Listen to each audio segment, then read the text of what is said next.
जय श्री राम मित्रों, जैसे कि आप सब लोग जानते हैं कि अब कलयुग चल रहा है और मनुष्य के वर्षों के अनुसार इसकी अवधि 4,32,000 वर्ष है, जिसमें से 5,500 वर्ष बीत चुके हैं। और आप ये भी जानते हैं कि युग 4 होते हैं: सतयुग, त्रेता युग, द्वापर युग और कलयुग। द्वापर युग की अवधि कलयुग से 2 गुना, त्रेता युग 3 गुना और सतयुग 4 गुना होता है।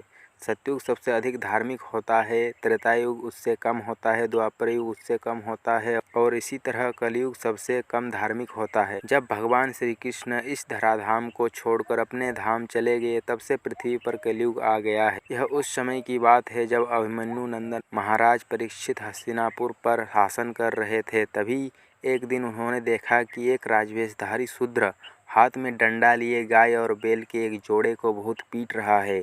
यह देखकर राजा परीक्षित ने अपना धनुष चढ़ाकर गंभीरता से उस व्यक्ति को कहा, अरे तू कौन है जो बलवान होकर भी मेरे राज्य के इन दुर्बल प्राणियों को बलपूर्वक मार रहा है?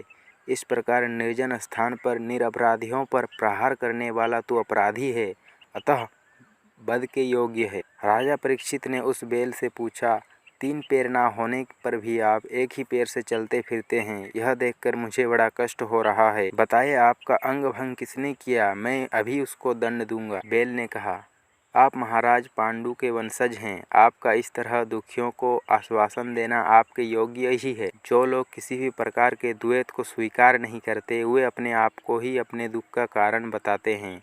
कोई प्रारब्ध को कारण बताते हैं तो कोई कर्म को, कुछ लोग स्वभाव को तो कुछ लोग ईश्वर को दुख का कारण बताते हैं।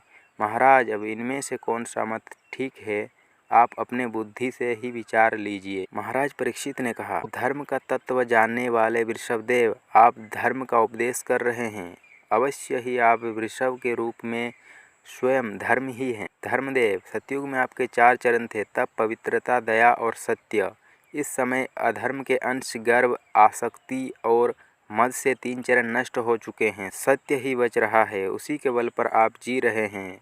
असत्य से पुष्ट यह अधर्म रूप कली उससे भी ग्रास कर लेना चाहता है। ये गौमाता साक्षात पृथ्वी हैं। भगवान ने इनका भारी बोझ उतार दिया था और ये उनके सौंदर्य बिखरने वाले चरण चिन्हों से उत्सवमयी हो गई थी। अब ये उनसे बिछुड़ गई हैं और चिंता कर रही हैं कि अब पापी लोग मुझे भोगेंगे। फिर उन्होंने अधर्म स्वरूप कलयुग को मारने के लिए तीक्ष्ण तलवार उठाई। तब कलयुग मृत्यु के भय से राजा के चरणों में अपना सिर रख दिया। तब राजा परीक्षित ने उसे मारा नहीं और कहा, तुम अधर्म के सहायक हो, इसलिए तुमको मेरे राज्य में बिल्कुल नहीं रहना चाहिए। यह धर्म और सत्य का निवास स्थान है। कली ने कहा, महाराज, मैं जहाँ भी रहने का विचार करता हूँ, आपको धनुष पर बाण चढ़ाए खड़े देखता हूँ। महाराज, आप मुझे वह स्थान बताइए जहाँ मैं आपकी आज्ञा का पालन करता हुआ स्थिर होकर रह सकूं। कलयुग की प्रार्थना स्वीकार करके राजा परीक्षित ने उसे 4 स्थान दिए। पहला, द्यूत यानी कि जुआ, जो जुआ खेलता है उस पर कलयुग का निवास होता है। दूसरा, मदपान, जो लोग शराब पीते हैं उन पर कलयुग का निवास होता है। तीसरा, स्त्री संग यानी कि चरित्रहीनता, जो स्त्री पुरुष अपने पति पत्नी के होते हुए दूसरे स्त्री पुरुष के साथ गलत इरादे से बात करते हैं, देखते हैं या संग करते हैं, उन पर कलयुग का निवास होता है। चौथा, हिंसा, जो लोग किसी जीव या इंसान के प्रति हिंसा करते हैं, दूसरे लोगों को पीड़ित करते हैं, उन पर कलयुग का निवास होता है। उसने और भी स्थान मांगे, तब समर्थ परीक्षित ने उसे रहने के लिए एक और स्थान स्वर्ण दिया, यानी कि धन, जहाँ बेईमानी का धन होता है उस पर कलयुग का निवास होता है। इस प्रकार कलयुग के 5 स्थान हो गए। इन्हीं जगहों पर कलयुग निवास करता है, इसलिए सब लोगों को इनका पान करने से बचना चाहिए, क्योंकि कलयुग जिस पर निवास करेगा उसका जीवन नर्क हो जाएगा।